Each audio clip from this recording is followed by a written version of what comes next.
అయితే దాంతో పాటు ఉపాధి హామీ పథకం ఉంటుంది. ఉపాధి హామీ పథకంతో రోడ్లు వేపిస్తూ ఆ కూలీలకు వచ్చే డబ్బులు ఉపాధి హామీ నుంచి ఇప్పించి ఈ కేంద్ర ప్రభుత్వం ఇచ్చినటువంటి డబ్బులు ఏవైతే ఉంటాయో అది మెటీరియల్ కాంపోనెంట్ కింద పెట్టుకుంటే పర్ఫెక్ట్ గా నడుచుద్ది.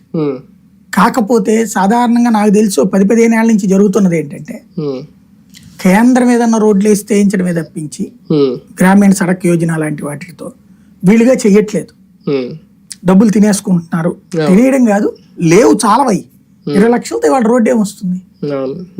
10 లక్షలతో ఏం రోడ్డు వస్తుంది?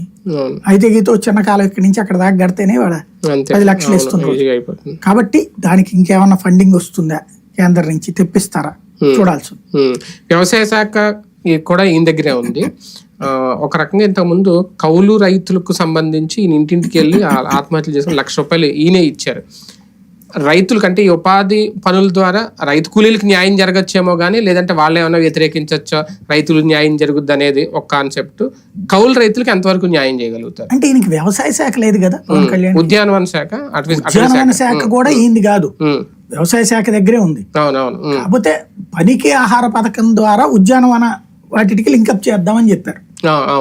అంతేగాని ఈయనకి వ్యవసాయ శాఖ లేదు. ఈయన అనేది ఏంటంటే ఉపాధి హామీ పథకాన్ని దానికి అనుసంధానం చేద్దాం అన్నది. ఇది ఏళ్ల తరబడి డిమాండ్. ఉపాధి హామీ అనేటటువంటిది అట్లా ఇవ్వాలి అన్నటువంటిది. దీనికే కాదు, వ్యవసాయానికి కూడా